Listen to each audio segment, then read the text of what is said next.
Bismillahirrahmanirrahim. Assalamualaikum warahmatullahi wabarakatuh. Alhamdulillahirabbil alamin wa bihi nasta'in wa ala umuruddin waddin. Assalatu wassalamu ala asrofil anbiya'i wal mursalin sayyidina Muhammadin wa ala alihi wa sahbihi ajma'in. Amma ba'du. Kami dari kelompok 8 mata kuliah Hadis Tarbawi yang berjudul tentang uswah dan idola dalam pendidikan. Pengertian uswah dan idola.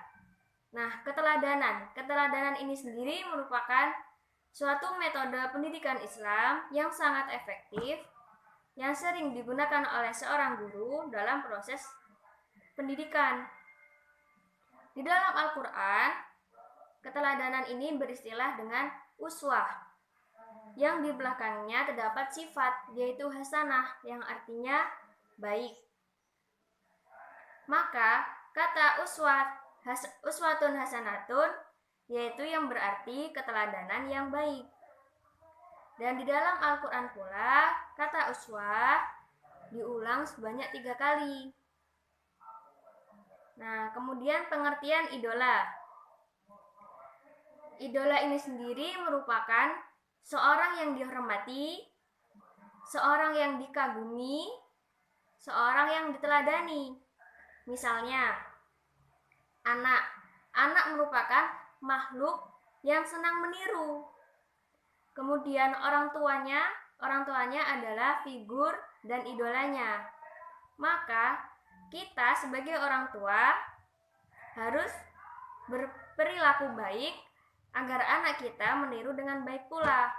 Apabila kita berperilaku buruk dan anak melihat kita, maka anak akan meniru kita juga, meniru perilaku buruk kita juga, seperti itu.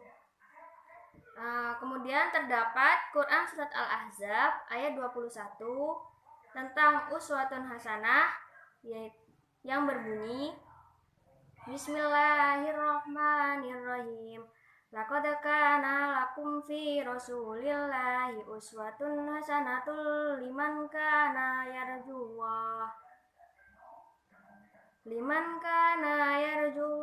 wal yawmal akhir wa dzakarallaha katsira.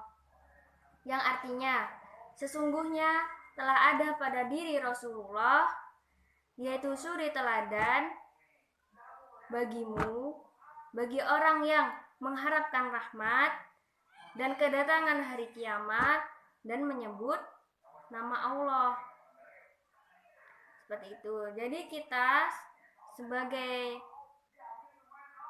seorang pendidik, kita harus mencontohkan dengan baik pula agar kita dihormati oleh siswa kita. Seperti itu.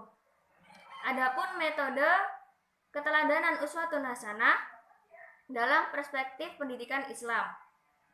Nah, pendidikan secara sederhana ini merupakan proses perubahan sikap dan tingkah laku pada manusia atau sekelompok dalam mendewasakan sikapnya. Nah, metode keteladanan uswatun hasanatun ini menggunakan metode influentif. Kenapa kok menggunakan metode influentif? Karena dalam metode ini sangat yakin dalam keberhasilan membentuk spiritual, sikap, dan tingkah laku mereka. Mungkin ini yang bisa saya sampaikan dan akan dilanjutkan oleh teman saya, yaitu Daniar Nurul Fitri. Bismillahirrahmanirrahim. Perkenalkan, nama saya Jalan Fitri. Di sini saya akan meneruskan penjelasan dari saudari Izzafar Nabila. Selanjutnya yaitu metode keteladanan uswah hasanah dalam perspektif pendidikan Islam. Nah, di sini ada pendidikan secara sederhana, yaitu berarti proses pengubahan sikap dan tingkah laku seseorang atau kelompok dalam metode usaha mendewasakan manusia melalui upaya pengajaran dan pelatihan. Nah, selanjutnya yaitu metode keteladanan uswah yang hasanah dalam perspektif pendidikan Islam, yaitu adalah metode influentif yang paling meyakinkan bagi keberhasilan pembentukan aspek moral, spiritual, dan etos sosial peserta didik. Selanjutnya itu secara psikologis, Tamyiz Burhanuddin mengatakan bahwa manusia sangat membutuhkan keteladanan untuk mengembangkan sifat-sifat dan potensinya. Misalnya, dalam pendidikan pesantren, sebagai kiai atau ustadz harus senantiasa memberikan keteladanan yang baik bagi para santri dalam ibadah kehidupan sehari-hari, karena nilai mereka ditentukan dari aktualisasinya terhadap apa yang disampaikan. Maka makin konsekuen seorang ustadz atau ustazah menjaga tingkah lakunya, semakin didengar ajaran dan nasihatnya oleh santri atau siswanya. Kemudian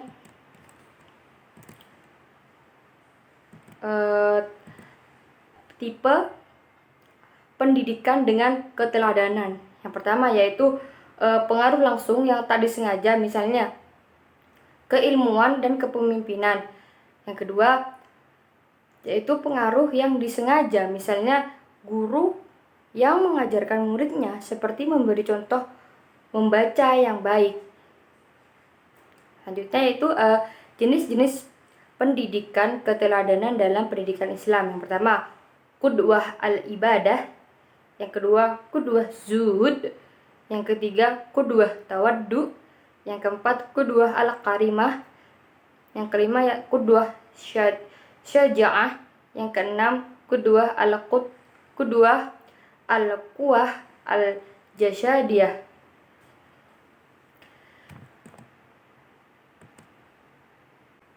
Selanjutnya, di sini saya akan menjelaskan kelebihan dan kelemahan dari metode uswah hasanah.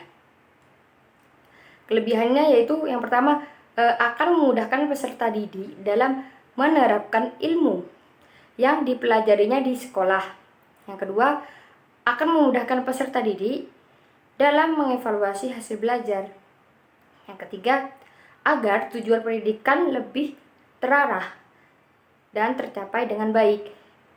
Nah, yang terakhir yaitu mendorong pendidik untuk selalu berbuat baik karena akan dicontoh oleh peserta didiknya. Nah, kelemahan metode uswah yaitu orang tua dan pendidik merupakan orang yang diidolakan oleh seorang anak. Yang kedua yaitu jika seorang pendidik hanya memberikan pelajaran tanpa mempraktekkan dalam perilakunya sehari-hari, tentu akan mengurangi rasa empati peserta didik tersebut. Nah, mungkin itu saja penjelasan dari kelompok kami. Kurang lebihnya mohon maaf. Wassalamualaikum warahmatullahi wabarakatuh.